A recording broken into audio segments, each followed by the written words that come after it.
Okay, so yeah, good morning, everyone.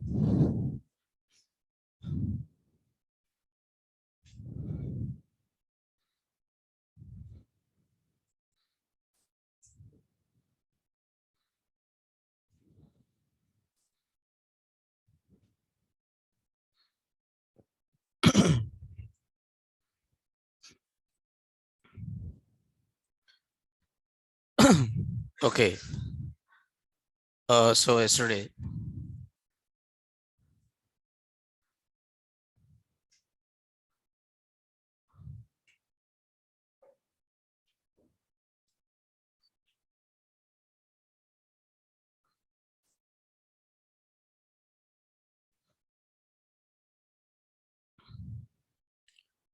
yeah, yesterday we started with yeah this thing here. So first, we started with introduction to yeah this thing,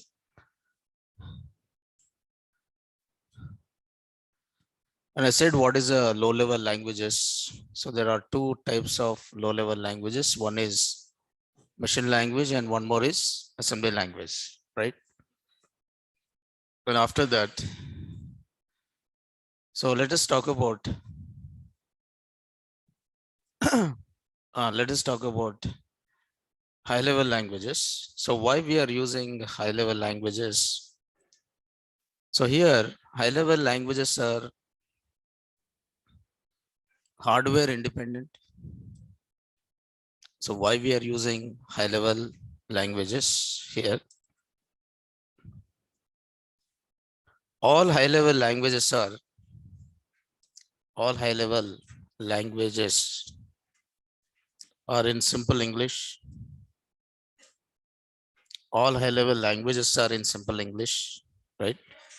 So these are English like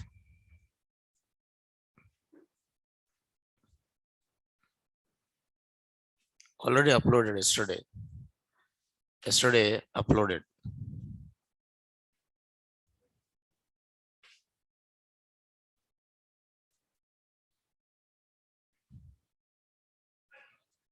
Yesterday already uploaded.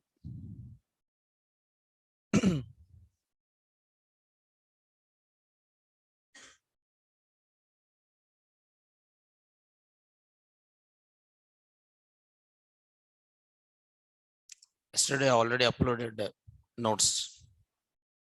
Just try to recheck here.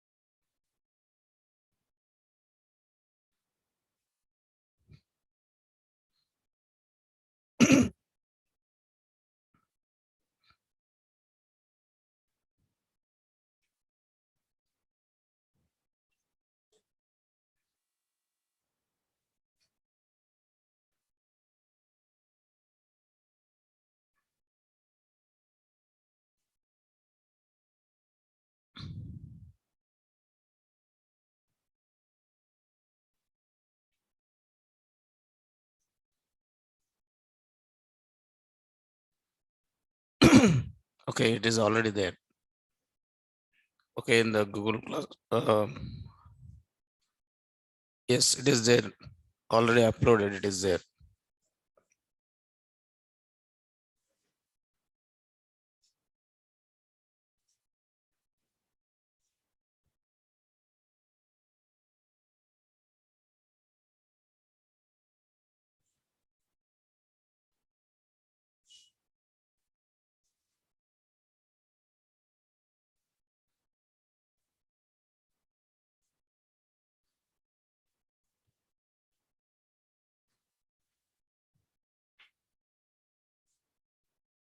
Okay.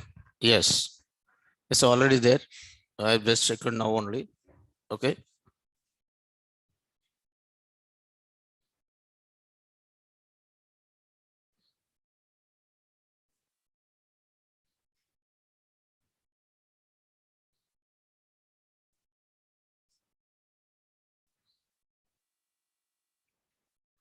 Okay, so I'll try to, yeah.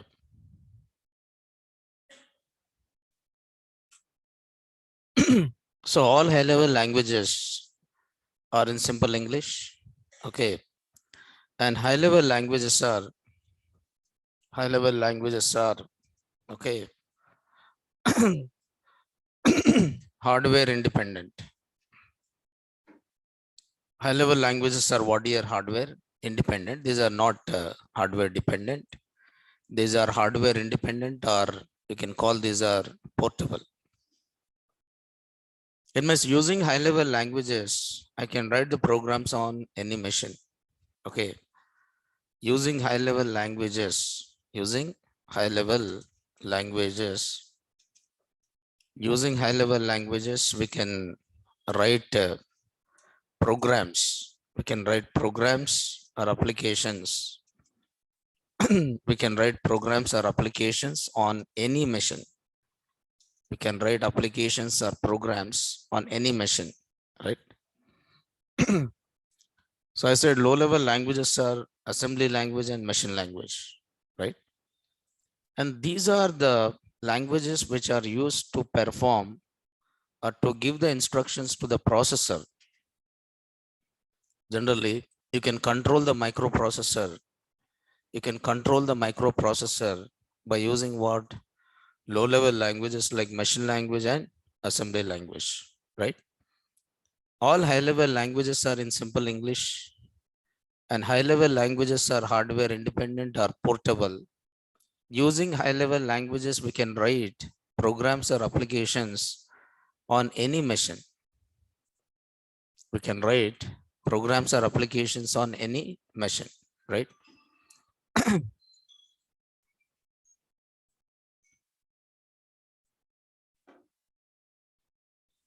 Okay, right.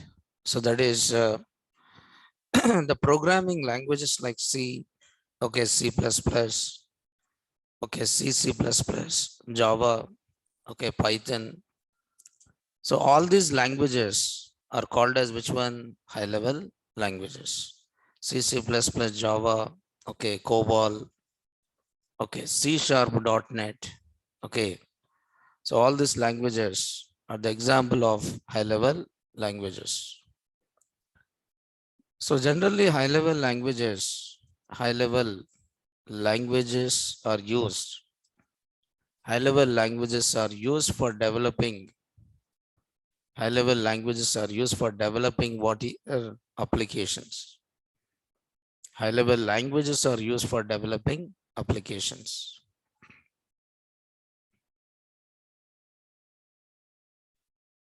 High level languages are used for developing applications.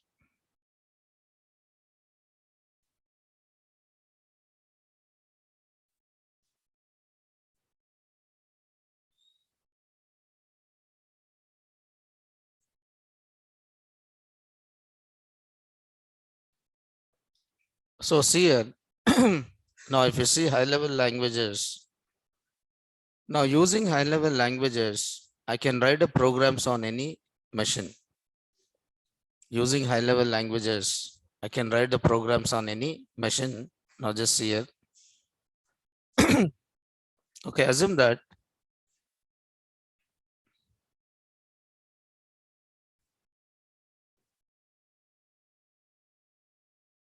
hardware independent or portable, both are same. Hardware independent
Hello. Yes. Yes. Online students. Can you hear my voice, right? Online students. Okay. Yes. Okay. Yeah. Thank you.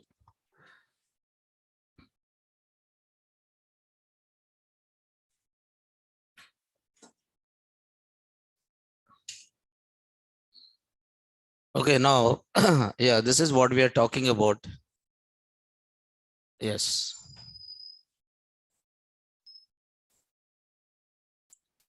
Yeah. Yes. High level languages. See, all high level languages are in simple English, and high level languages are hardware independent, or what is that? Portable. So using high level languages, we can write programs or applications on any machine. And high level languages are used for developing different types of applications. Like example for high level languages are like C, okay, C++, Java, Python, COBOL, and .NET. All these are called high level programming languages. For example, yesterday I said, assume that this is one machine which is called 8086 machine. So if you want to write the code on 8086 machine, you must know which language, 8086 language. If you want to write the program on 8088 machine, now you need to know 8088 machine language. It means machine language is what here? Hardware dependent. Okay.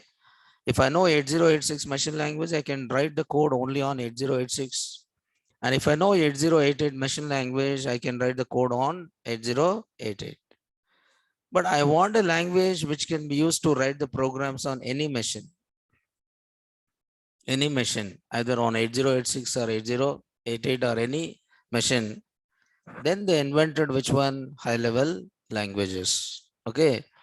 For example, C is there. Okay. Assume that C language is there. C language or C++ or Java or Python. All these are called as high level languages. Now using C, can I write a program on any machine or not? Yes, because my computer cannot understand C language. Is it computer understand C language? No. Computer doesn't understand C language. Computer understand only one language, that is what? Machine language or binary language. But are you writing the code in binary language? No. You are not writing the programs in which language? Binary language. You are writing a programs in which language? C language. I know C. Can I write a program on 8086? Yes. I know C. Can I write the programs on 8088? Yes. But is it computer understands C? No. Then what I required here? Translators. What I required here?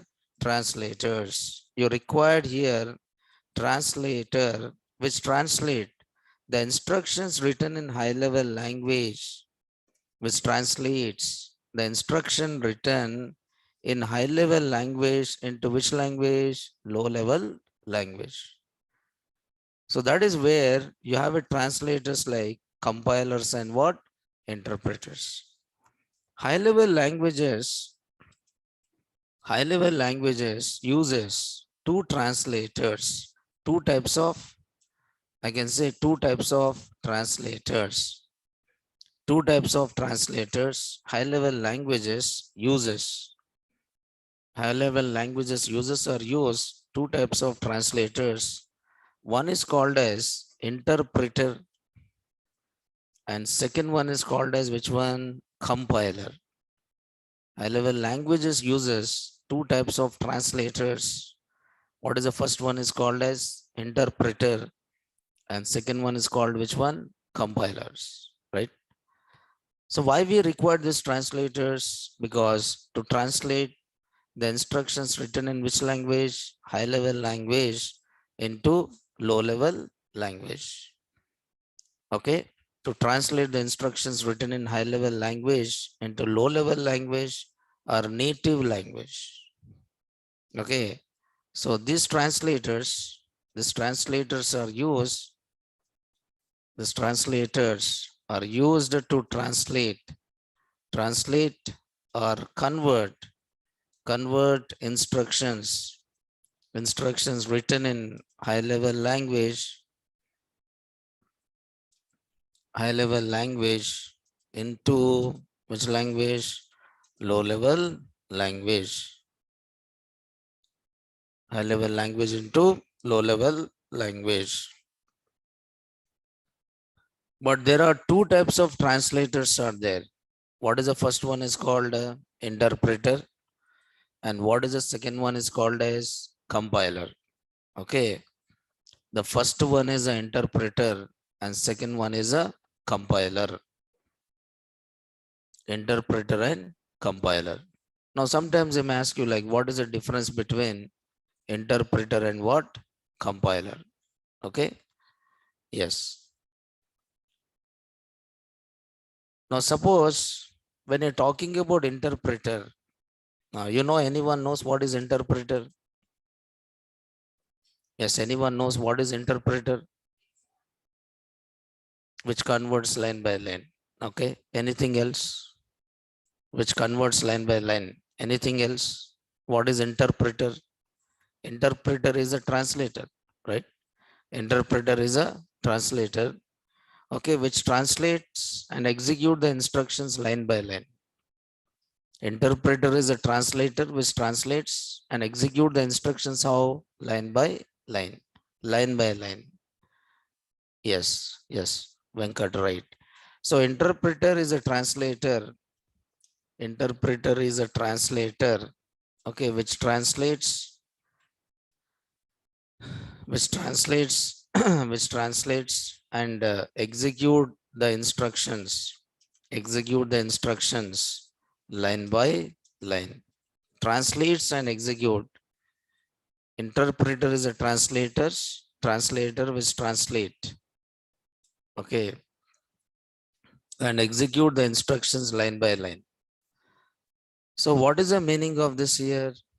Now, for example, suppose I write a program in, suppose I write a program in C language. Assume that I write a program in which language? C language. The program which you write in C language or any high level language, the program what you write in high level language is called a source program. So what is a source program? The program written in which language? High level language. The program written in high level language is called as which program? Source program. So for this program, which one is the source? C language. Who understand the source program? The source program is understood by programmer. For example, if you do any project, they ask you, show me your source code. Show me the source code. Source code means what? The code what you have written. Okay, the code what you have written, that code is called as which code? Source code. So who understands the source code? The source code is understood by programmer. So C programmer understands C program. Java programmer understand what? Java program. Python programmer understand Python program. What is it? Computer understand source program? No. Computer cannot understand which program? Source program. Computer understand which program? Executable program or binary program. So to translate this source program into the native code, what you require here? Translators. So there is a translator here, and what is that is? Interpreter. Suppose if I'm using a translator called interpreter, okay, assume that I've written some lines of code here, and there is a 1, 2, 3, 4, and 5. So how many lines of code I've written here? 5 lines of code. 1, 2, 3, 4, and 5. Okay, I've written 5 lines of code. Okay, now what interpreter does is, okay, now interpretation is nothing but, see, there are some steps which has to be done For example, interpreter, first what it will do is read each line. So this is called as a reading and or it is called as what? Fetch. Interpreter, it will read each time one line. After reading each line, after reading a line, what it will do is it will try to divide, each instruction into what? Tokens. It will try to divide each instruction into what? Tokens. Because any program you write it, okay, for writing a program, what you required is a tokens. You learn any language you learn, first you learn which one? Tokens. Okay, any language you learn, first you learn which one? Tokens. Tokens. Tokens are nothing but smallest individual units. For example, if I'm writing 10 plus 20, okay, this is one instruction, right? 10 plus 20 is one instruction. And this instruction is a collection of tokens. Now here 10 is called as one token, plus is called as one token, 20 is called as one token. So actually 10 is called as a literal. 10 is called as which one here? Literal value. Okay, and plus is called as which one? Operator. And 20 is called as which one? Value, literal. Now every language is having a syntax of, representing what? Values. Every language is having a syntax of representing what? Values. Every language is having syntax of representing operators.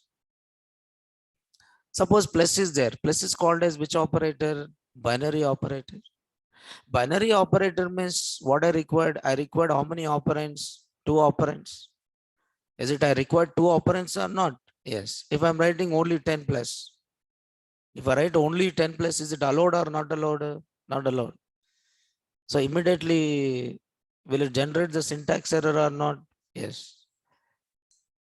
Okay. So what interpreter is doing? What interpreter is doing is, it is reading each time one line.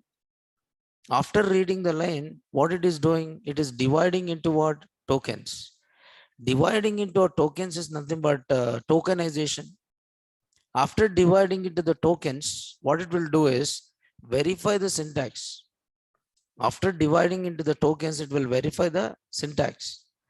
If there is no syntax error, then what will it do? Convert. Convert means here translate. Convert is nothing but translate. After translate, immediately it will do what here? Execution. After translation, it is doing what here? Execution.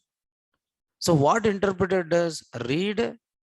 Okay, it will read each line at a time and then divide into what? Tokens, and then verify the syntax and then translate and then what? Execute. Now assume that, okay, assume that it read the first line. Assume that read which line? First line. After reading the first line, it divide that into what here? Tokens. After dividing into the tokens, it will verify the syntax. After verifying the syntax, if there is no syntax error, then what will happen? It will translate. After translate, immediately what will happen? Execute. And then read the second line. Read the second line and divide into what here? Tokens.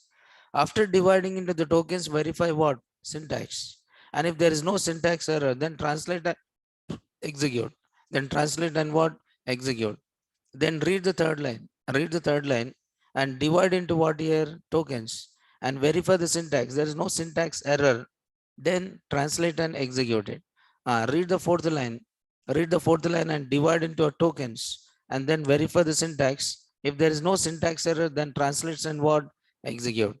Now read the fifth line and then divide into the tokens and verify the syntax. And if there is no syntax error, then it translates and what? Execute.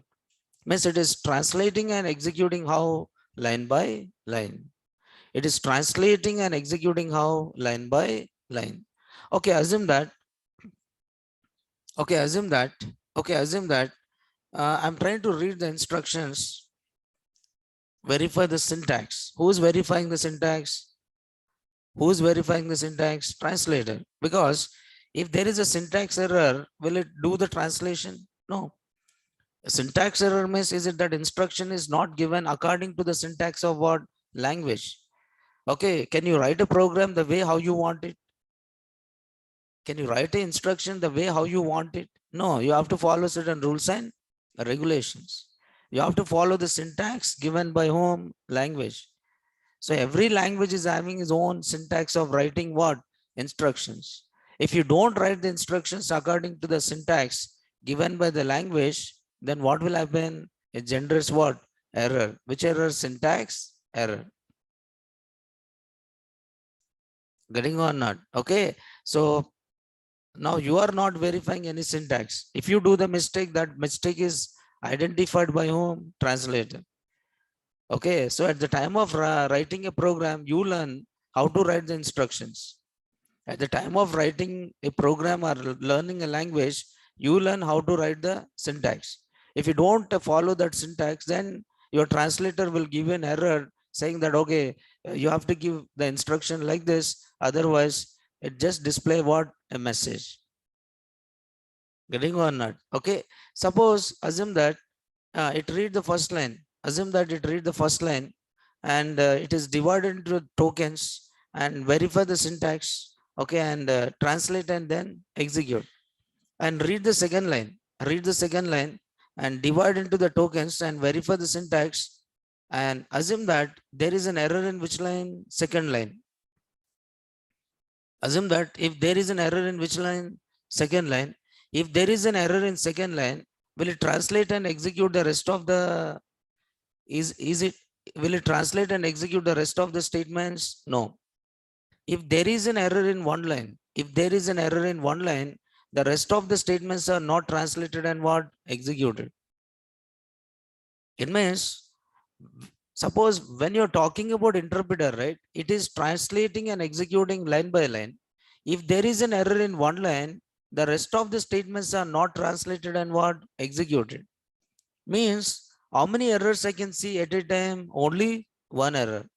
How many errors I can see at a time? Only one error. And not only that, the program has to be translated every time before execution. The program has to be translated every time before execution. For example, why? Because after translating, is it storing this translated code somewhere? After translating, is it storing the translated code somewhere? No. After translating, immediately what it is doing? Executing. After translating, immediately it is what? Executing. If I want to run the same program, again I have to give this for translation and what is that? Execution. It means interpreter required to translate and execute the code every time before execution or not? Yes. Because interpreter cannot store the translated code. Interpreter cannot store the translated code. Because of that, most of the scripting languages uses what? Interpreter. Because scripting languages are not used for writing lengthy code. Scripting languages are used for writing scripts. A script is nothing but a small program. A script is what? Here, small program which is executed inside another program. We'll discuss that. So most of the scripting languages uses which one as a translator? Interpreter. So why? Because interpreter required to translate the code every time before execution. Interpreter required the translation every time. Interpreter required translation every time before what? Execution. Okay. So if there is an error, in one line, the rest of the statements are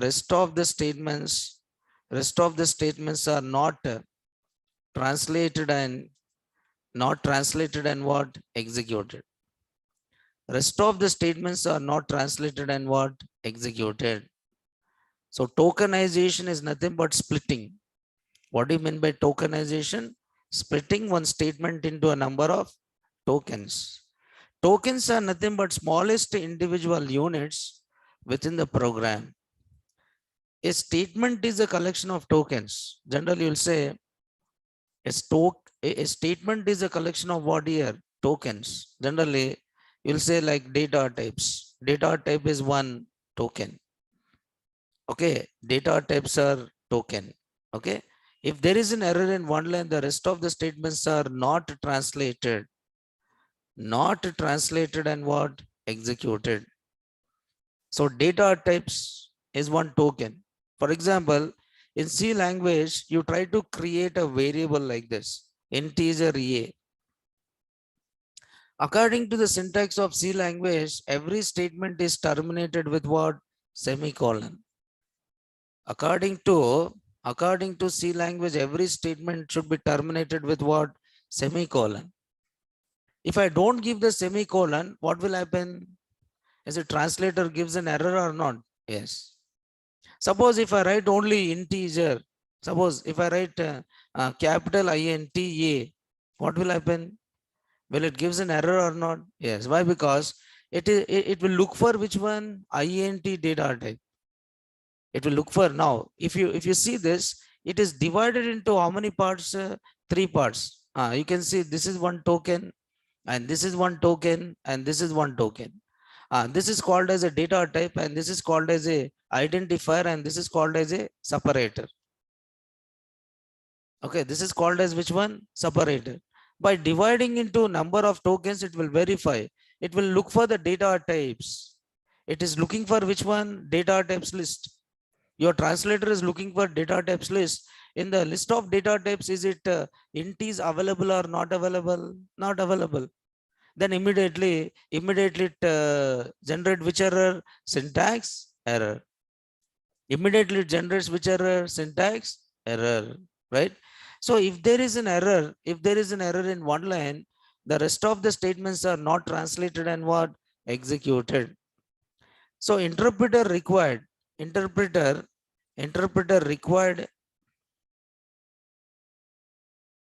interpreter required translation every time before interpreter required translation every time before execution. Interpreter required translation every time before execution. Okay, because interpreter cannot store or interpreter will not store translated code, will not store translated code. It is not store the translated code. If it is stored or saved translated code, how many times can you translate? Only one time, and can be executed how many times? Any number of times. Because interpreter doesn't store the translated code, it required to translate how many times? Every time before execution. It required to translate every time before execution, right? Yes. This is about interpreter. So what is interpreter? Interpreter is what? Translator. But how interpreter translates? It translates and execute the instructions of line by line. Now, what are the operations done by the interpreter? Reading, tokenizing, verifying the syntax, translation, and what? Execute. Okay. If there is an error in one line, the rest of the statements are not translated and what? Executed. Interpreter required translation every time before execution. Interpreter will not store translated code, right? This is about interpreter. But interpreters are not used by programming languages. Interpreters generally used by whom? Scripting languages. Because when you develop a game, suppose you develop one game, suppose one game is developed. After developing a game, what do? You translate that game. Into which code? Executable code. But for that you are using one translator. Okay, is it game is translated every time before execution? No. What you are doing, you are translating the game once, and the translated code you are executing how many times? Any number of times. For that, you require to use another translator. And what is a translator? Is compiler. What is a translator? Is compiler.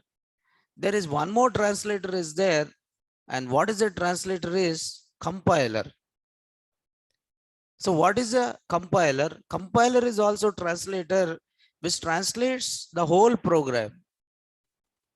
It will not translate and execute line by line. It will translate the whole program and store. It will translate the whole program and save.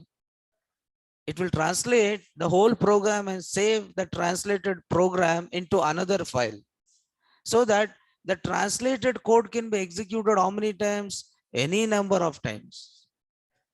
So compiler will translate the whole program, and after that it will save. And that saved code can be executed how many times? Any number of times. Is it required to translate every time? No. How many times you are doing translation? Only one time.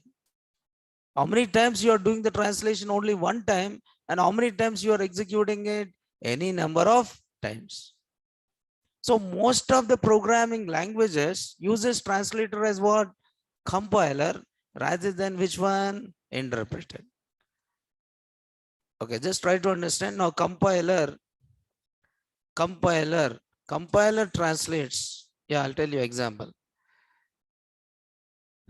Compiler translate the whole program. Compiler translates the whole program and save the translated and save the translated code into another file, another program or another file. So this translated code can be executed one or more than one time. This translated code can be executed one or more than one time.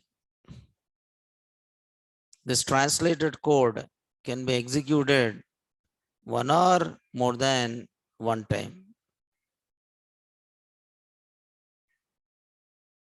This can be executed either one or more than one time.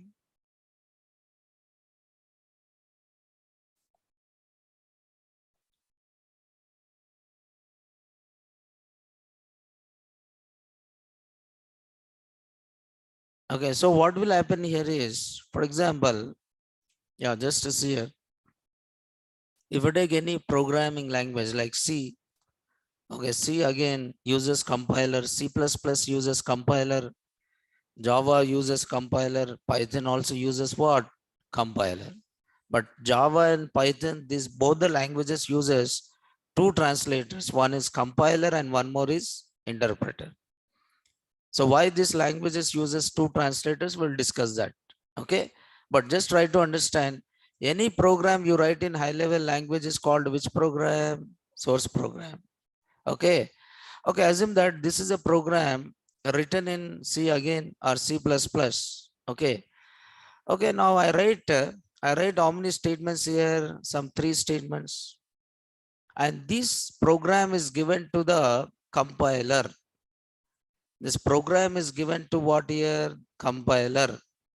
What compiler is doing? Okay, so again, compiler, okay, the job of compiler is, don't say like most of the students, like when I ask these questions like at interview level as a fresher, what is the difference between interpreter and compiler? If I ask the question, right, most of the students, they come up with one answer, like interpreter is what is the difference between interpreter and compiler means, they'll say interpreter will do interpretation and compiler will do compilation.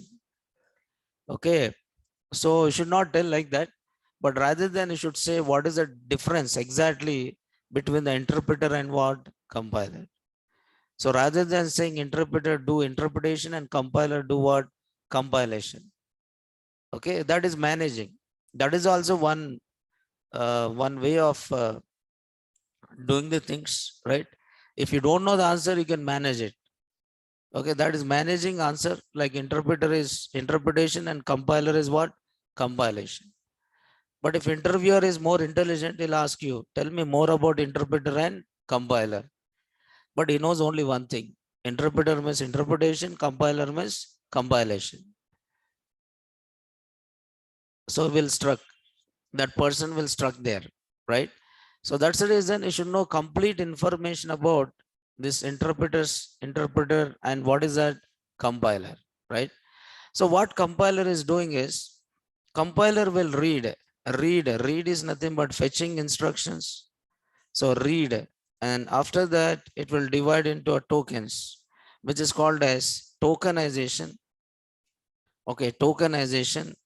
And third one is, after tokenizing, next it will verify what? Syntax. It will verify the syntax. After verifying the syntax, what will it do? Translate. After verifying the syntax, it will translate. And after that, what it will do? Store. Store, or what is that? Save. But is it executing? No. Okay, it is not executing. If you want to execute, you execute it. The translated code you executed either one time or more than one time. I just give, suppose I develop a game. I translate that game and I give it to you. Then what is your job? Just executing. But are you translating again? No. Okay.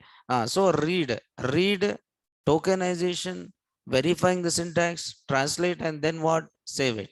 What will happen? It will read. Each time one line it will read it. It will read the first line, tokenization, verify the syntax, translate, and save it. And read the second line, and do the things. And read the third line and verify the syntax, translate, and store it.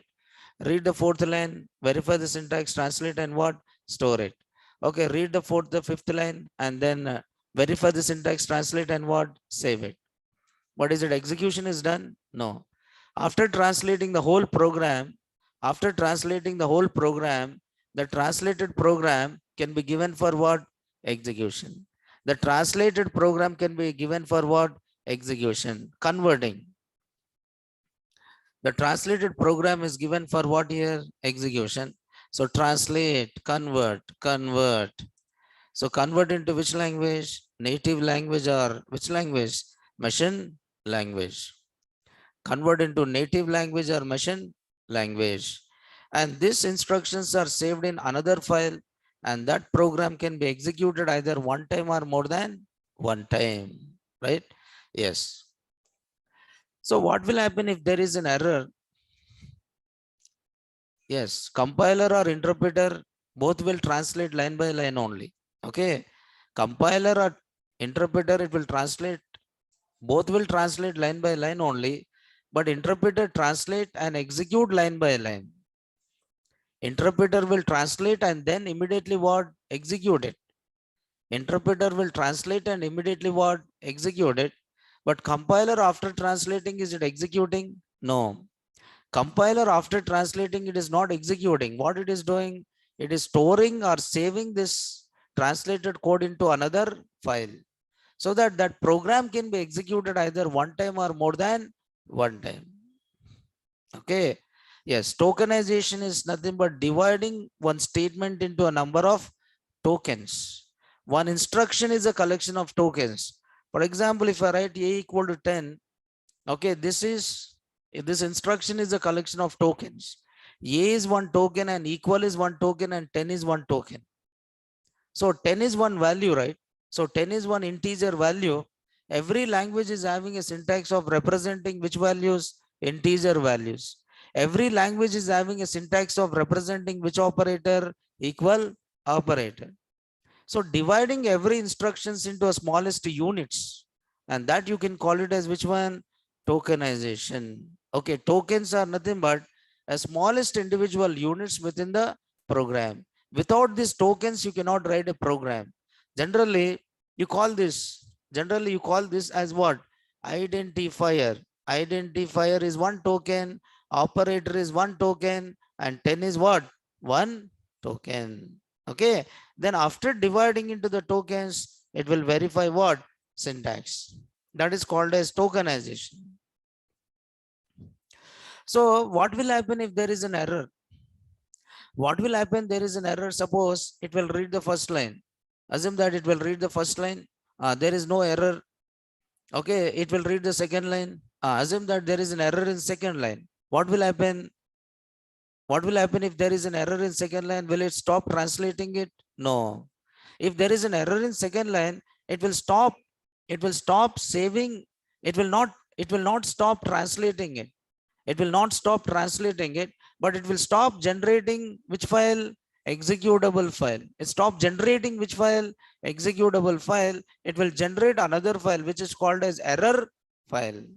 It will generate another file called which one? Error file, where it will show you all the errors exist in your program. It means compiler will show you all the errors exist in your program. But interpreter shows how many errors at a time? Only one error. But compiler will show how many errors? Number of all the errors exist in the program. Okay, now that is where you find the difference between interpreter and what? Compiler. That is where you find the difference between interpreter and compiler, right? Yes. So compiler required to translate the code how many times? Only one time. And so that you can execute it how many times? More than one time. More than one time. Okay. Yes. Now the question is, what is the difference? Now the question is, what is the difference between interpreter and compiler? The question is, what is the difference between interpreter and what? Compiler. This is a interpreter, and what is this here? Compiler. So the question is, what is the difference between interpreter and compiler? So interpreter translates translate and execute instructions. Interpreter translate and execute instructions line by line. But compiler translates the whole program. Compiler translate the whole program and execute. Interpreter, it required translation. It required translation every time before execution.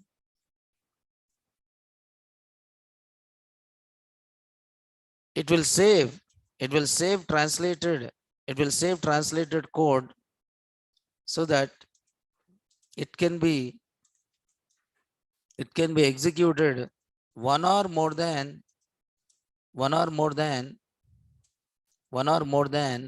time. It shows only one error. It shows all the errors. It shows only one error, but it shows all the errors, right? Yeah. Now this is some differences between interpreter and what? Compiler, right? Okay. Now the high level languages uses the translators as a interpreter and what? Compiler.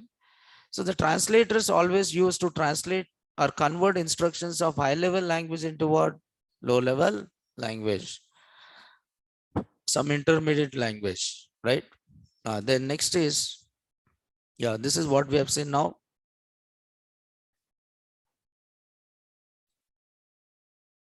Yeah, just try to understand this. Now, this is what we are talking about. What is a language? I said, what is a language and types of languages? Introduction to what? Translators, compiler and interpreter. Now, next we'll talk about what is scripting language. What is scripting language? What is scripting language? Okay, scripting language is one type of programming language. Scripting language is one type of programming language. Scripting language is one type of programming language which is used to write which one? Scripts. Scripting language is one type of programming language which is used to write which one? Scripts. you're using a scripting language for writing a script. So what is a script here? What is a script? What is a script here? A script is a small program. A script is a small program. A script is a small program executed inside another program. A script is a small program. What is a script here? Is a small program executed inside what? Another program. Okay, example of scripting languages are JavaScript, okay, VB script, JavaScript, VB script, Perl, okay, JavaScript, VB script, Perl, and shell script. Okay, JavaScript, VB script, Perl, shell script, all these are the part of which one? Scripting language, PHP, okay, PHP. All these are called as which one? Scripting languages. Scripting languages are one type of programming languages which are used to write scripts. We'll discuss that. Why Python uses both compiler and interpreter. We'll discuss that. Okay, not now. We'll discuss. Okay, and once we move to Python, we'll discuss why Python uses compiler and interpreter. Okay, don't worry about that. So scripting language is one type of programming language which is used to write what here? Scripts. You're writing the scripts by using which language? Scripting language. What is a script here? A script is a small program executed inside another program. Is a small program executed inside what? Another program. Example is what? JavaScript, VB script, Perl, shell script, and one more is what? PHP. Yes, some students may be confused. Now, what is Python? Is it Python is a programming language or scripting language? You should not say both here. You should say only one. Is it programming language or scripting language? Programming language. Python is which one? Programming language. Python is a programming language, but having some of not scripting language. Python is a programming language, but having some of the features of what? Scripting language. Python is a programming language, but having some of the features of what? Scripting language. But a programming language can have the features of what? Scripting language. But scripting language cannot have the features of what? Programming language. Okay, now, so it is having some of the features of scripting language. That's the reason most of the people, they'll think that Python is what? Scripting language. No, it is not a scripting language. It is a programming language, but it can be used as what? Scripting language. 70% or 50% of industry, 50% of industry, Python is used as a scripting language. And 50% Python is used as a programming language. So it means a programming language can have all the features of what? Scripting language, right? Yes. Yes, let us talk about Sirisha. Yes, we'll discuss that. Why scripting languages uses? Yes, I'll discuss that. What is a script? A script is a small program executed inside what? Another program. A script cannot be executed directly. A script cannot be executed what? Directly. No. A script cannot be executed. Yes. Python is a programming language. A script cannot be executed directly. In order to run the script, you require another program. So generally, scripting languages are used for automation. Generally, scripting languages are used for what? Automation. Means already one software is developed. Already one software is there and you want to do some automation that can be done. Is a sub program. Yeah. Okay. So already one software is developed, and if you want to customize the operations of what? That particular software, then you write which one? Scripts. For example, AWS is there. AWS administration task. You want to do some AWS administration task. For that, you take the help of which one? Python. So there, AWS is always already is a cloud computing. It is already one software. It is already one application. Okay, so you are doing some administration task. You are doing some administration task by writing some small programs, and where these programs are get executed within cloud. It means cloud is one external program or not? Yes. And within cloud, you are executing which program? Another program that is written in the form of which one? Script. Let us see another example. For example, there is MS Excel is there. MS Excel, you know it. MS Excel, you know MS Excel, right? Microsoft Office Excel. Okay, this Excel is called as which one? Spreadsheet. In school you have learned or not? Excel, yes or no? Excel. Nowadays there is a lot of demand for Excel. Okay, it is business intelligent tool. It means there is so many things you can do in MS Excel. So many things you can do in MS Excel. So data analyst tool, business analyst tool, MS Excel, Tableau, Power BI. All these are, don't think that MS Excel means only spreadsheet. Okay, a lot of things you can do in what? MS Excel. If you are planning to move to the data science, then you must know what? MS Excel. There are some tools. Okay, data visualization tools. Okay, MS Excel, Tableau, Power BI. All these are what? Data analyst tool or business analyst tool. Okay, MS Excel means don't think that it is only a sheet where you have a rows and columns. No, a lot of things you can do it. You can do all statistical. You can do all statistical operations, and it is also provide data visualization. Data visualization. See, so many things are there in MS Excel. You can draw the charts. Can you draw the charts or not? Yes, you can draw the charts, and you can do so many things in MS Excel. MS Excel means don't think that it is only MS Excel. Can you see all these charts or not? Yes, this is data visualization. This is data visualization. In data sense, how the data is visualized in the form of charts or what is that? Graphs, right? Okay, then just see here.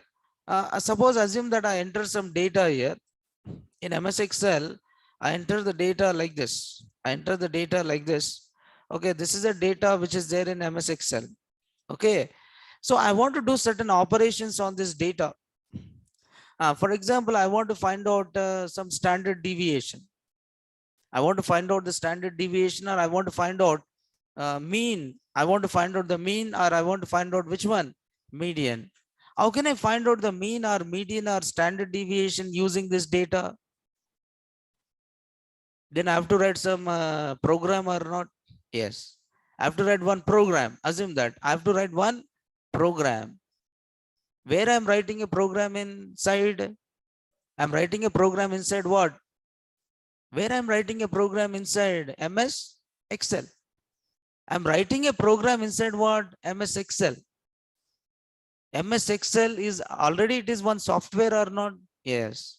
MS Excel is already, it is a software. And within this, I'm writing one small program.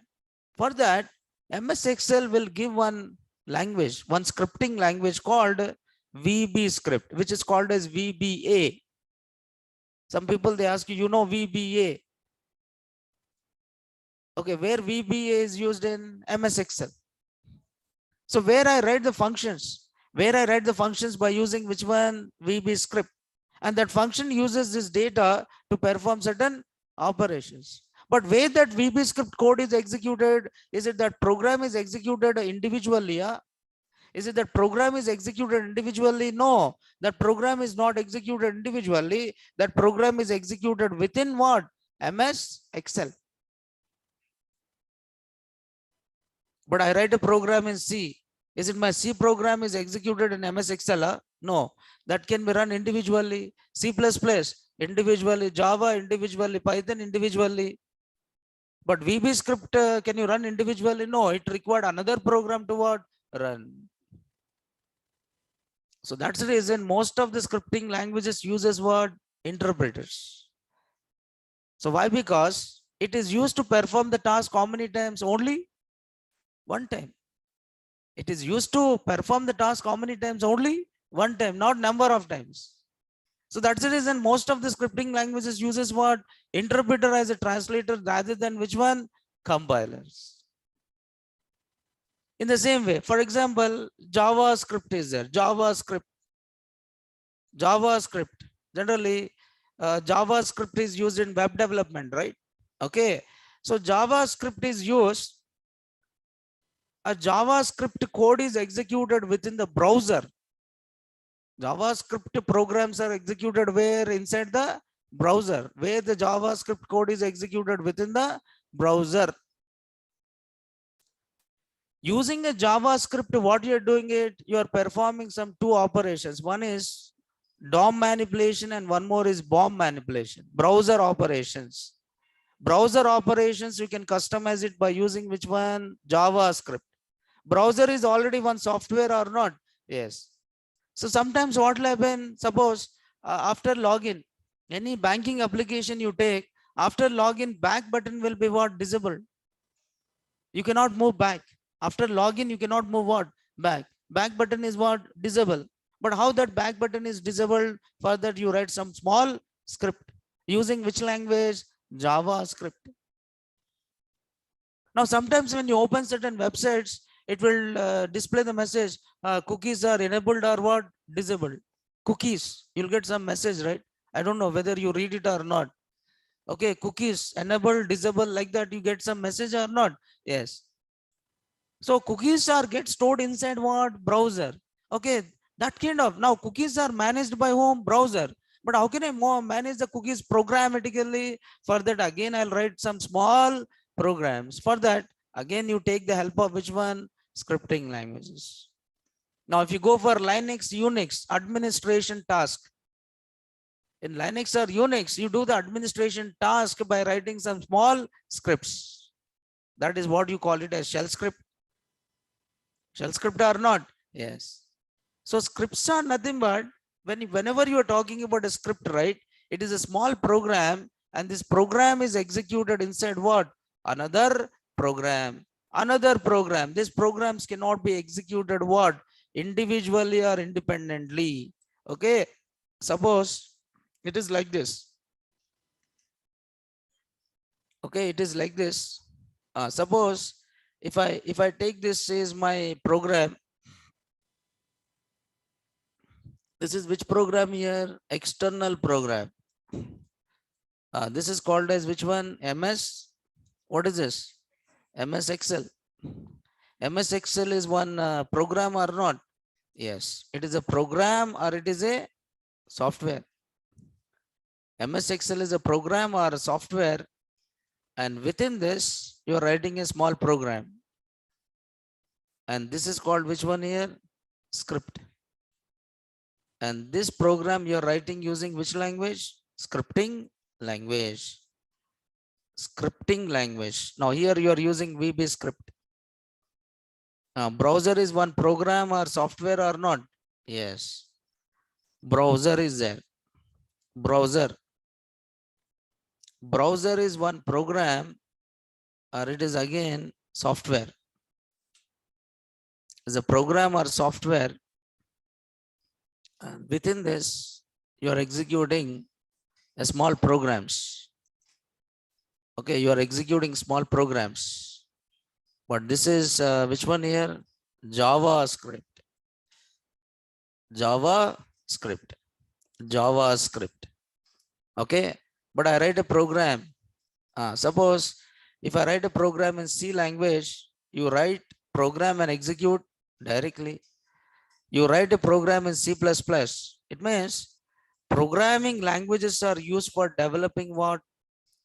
Programming languages are used for developing what? Softwares. Scripting languages are used for what? Automation. If you want to do some automation task of the existing software or already developed software, then go for which one? scripting languages. Then go for which one? Scripting languages. Now Python is used as a programming language. Python is used as a scripting language. Okay, but Python is a programming language. Python is a programming language, but having some of the features of which language? Scripting language. It's a programming language, but having some of the features of what? Scripting language. Okay. Yes, just try to understand this. It's very simple. Yeah. So this is the difference between programming languages and what your scripting languages. Just try to understand this, how you are trying to work with it. Okay. Then next is, so I think you understood why scripting languages uses interpreters, because it is used to perform operations how many times? Only one time. Okay, in VBs, I mean, you write in MS Excel one function and execute how many times? Only one time. Only one time. You execute how many times? Only one time. So that's the reason. And these are lightweight. Scripting languages are what here? Lightweight. Why? Because these are executed inside another program. This script is a small program, right? So there will not be any separate spaces created for scripting languages. These are executed inside what? Another program. So program is a process, and within the process, you are executing another program. So is it another space is created for the script? No, it is executed in the existing workspace. It is executed in the existing memory space, but it is not executed as a separate memory space. So it is lightweight. That's the reason it is a lightweight. But programs, every program executed in separate memory space. Every program is executed in separate memory space, but when it comes to this, no. We can run program many times. Yes, that is what I said. After compilation, where the compiled code is stored in another file, and that file can be executed how many times? Any number of times.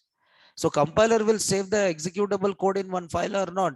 Yes, that can be executed any number of times. But interpreter, is it saving or not saving? Not saving. I'm talking about programming only here. Yes, in Excel. In case of Excel, what? In case of Excel, what? What is your doubt? You write a script here. Tell me here. You write a script. You write one function. You write one function. Tell me. After writing function, what? Once you, if you press enter, right, that function get execute, you get the result. Then what is? Once you run that function, it will execute that function and get the result. Once you run the function, you get the result. Yes. How many times you executed? How many times you executed here? How many times? Who's this? One time. No, that is what I'm talking about. That is what I'm talking about. Yes. Once you get the result, will you run that code again? No, right? Yes. Then this is about scripting languages. When you're talking about scripting languages, this can be either server side or this can be either what? Client side. Like that, you find scripting languages at both the sides. That is from server side as well as what? Client side.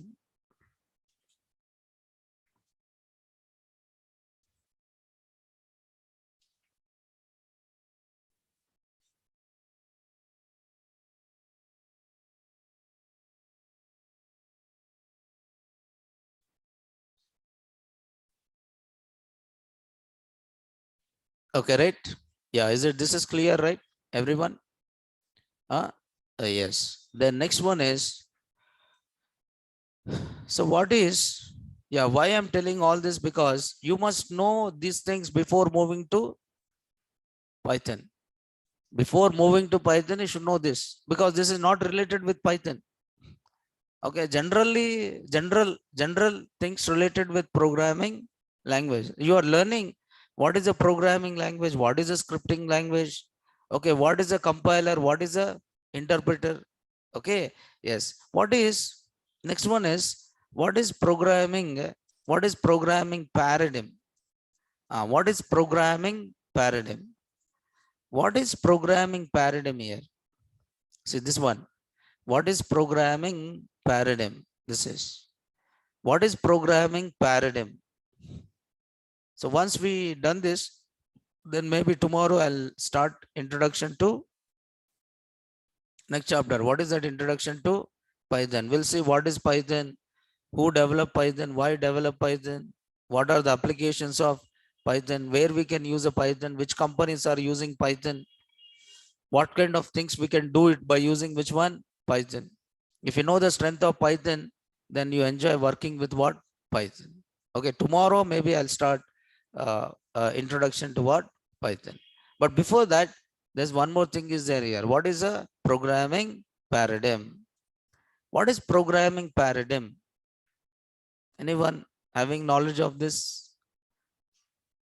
Okay, now you'll say, now what is C means? What is C? C is a programming language. What is C++ means? C++ is a programming language. But C is which type of programming language? We'll say no, C is a procedural oriented programming language. C++ is a object oriented programming language. Java is a object oriented programming language. Python is object oriented programming language. C is a structured programming language. C is a structured programming language, procedural oriented programming language, modular oriented programming language. What is this structured programming, modular programming, procedural programming, object oriented programming? Is it all these are languages? No. All these are what here? Programming paradigms. What is object oriented programming? Is a programming paradigm. What is procedural oriented programming? It is a programming paradigm. What is programming paradigm? Okay, suppose if anyone asks you a question, what is object oriented programming? Any language which is developed using object oriented is called as which languages? Object oriented programming languages. But is it object oriented is a language? No. Object oriented is not a language. It is what? Programming paradigm. So what is this programming paradigm? Okay, now we'll discuss this. What is a programming paradigm? And then we'll move to introduction to Python, right? So don't miss the tomorrow's class because we'll see what is the introduction to Python, like who develop, why develop, and everything. Okay, yes. Yes, why these many languages? Because every language is having its own features, right? Why so many mobiles are there in the market? Okay, they could have only one mobile, right? Why so many mobiles are there in the market? Because each one is having its own features and each one is used for developing one type of application, right? Yes. Now this is my Gmail account, I mean Gmail ID. So Python by Gupta, right? This is my Gmail mail account. So if anything is there, you can send it. In week, all the days, Monday to Saturday. Monday to Saturday. We'll have the class from Monday to Saturday. Okay. Vaishaka, right? Yeah, you can come and join offline class, no problem. Yeah, tomorrow onwards you can come and you can come and join, no problem. Yeah, all these notes will be shared in the Telegram. Okay. Yesterday I uploaded and today also I'll upload it. Okay. Yes. So today we'll just stop it here and tomorrow we'll continue with what is programming paradigm and introduction to Python. Yes. So thank you. We'll see tomorrow. Right. Thank you.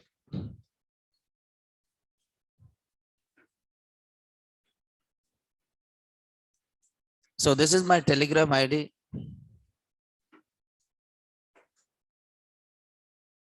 This is my Telegram ID. Yeah, this is a Telegram ID. You can, yes. Mail. This is my mail ID.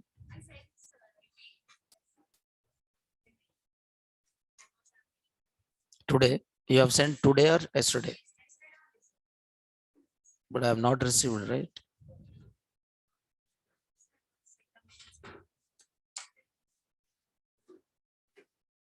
One minute.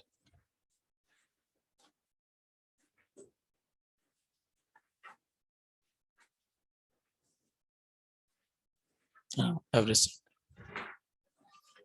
I have not checked. Huh? Yeah, this one only. This is not yours. Yours is which one? Yesterday, only. You have sent yesterday.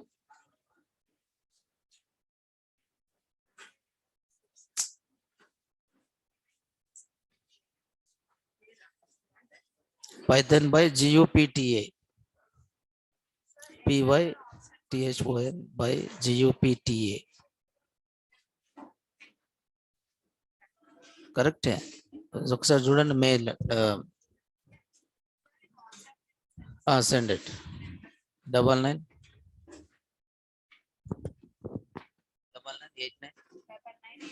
89 89 1357 357. Yeah. Yeah, this notes will be uploaded in Telegram. Yes. Videos I'll provide you. I mean, not all the class videos. Some of the classes videos I'll provide it. Yeah, you can attend morning and evening classes. Yeah. No, once the payment and everything is done, I'll give the evening session timings. Not now, right? Intel.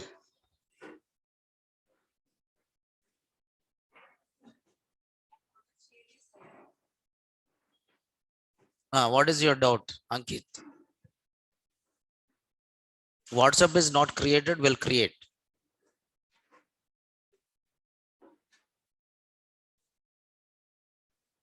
No, these are not real-time projects. These are not real-time projects. Yes. No, those who want to complete, early, not yours. Okay, this is Intel. Intel is asking. Yes, not Ranjan, not yours. No, no, no. No, evening batch is not there. Evening batch is not there now. Yeah, tell me. Placement. So if any placement is there, I'll post it. So the payment details, I'll share it. Yes.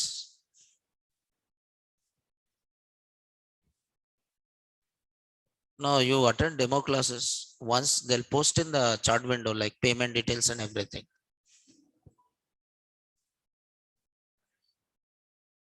This course is 2.5 months. Class timings will be the same.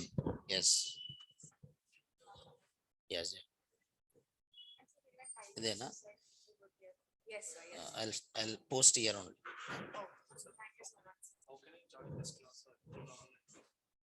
You ask Srikanth sir outside. Srikanth sir admin will be there. You ask, he'll provide a link. Sir, timings like 8 to 5 also available. Not available. New batch is not there now. Okay. New batch, it will take some time. Okay. So Okay. now only 7 to 8. Yes, 7.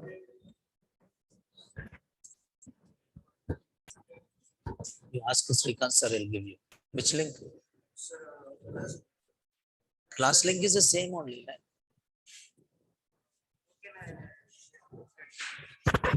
Google Classroom is not created. Google Classroom is not created. Once it is created, it's shared. Okay. Tokens and a small set of instructions. Set of rules and regulations. C++, Java, Python, Yes. you want to still only structured. Structured up. రేపు ఇంకా చెప్తాను దాని గురించి. ఇందాక మీరు చెప్పారు కదా C++ ఇవన్నీ ఆబ్జెక్ట్ ఓరియంటెడ్ అలాగే అవును. అది కూడా ప్రోగ్రామింగ్ లాంగ్వేజ్. అవును. ఆ ప్రోగ్రామింగ్ లాంగ్వేజెస్ అనేవి ఆ రూల్స్ ఫాలో చేసి ప్రోగ్రామ్స్ రాస్తాం కాబట్టి దాన్ని ఆబ్జెక్ట్ ఓరియంటెడ్. అవును సార్. దాంట్లో అది అంటే programming language also known as program paradigms. కాదు, programming languages uses programming paradigms for writing programs. రేపు చెప్తాను నేను. Huh? లాంగ్వేజ్ ఇచ్చడానికి పారాడైమ్ కూడా ఇచ్చారు. రేపు చెప్తాను. Don't.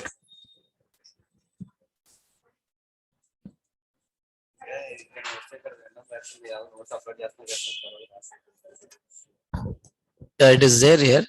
Code with Satish Gupta, it is there. Most of the students they are joining, right? Vaishaka. Most of the students they are joining. Okay, right. Telegram. They tell me here.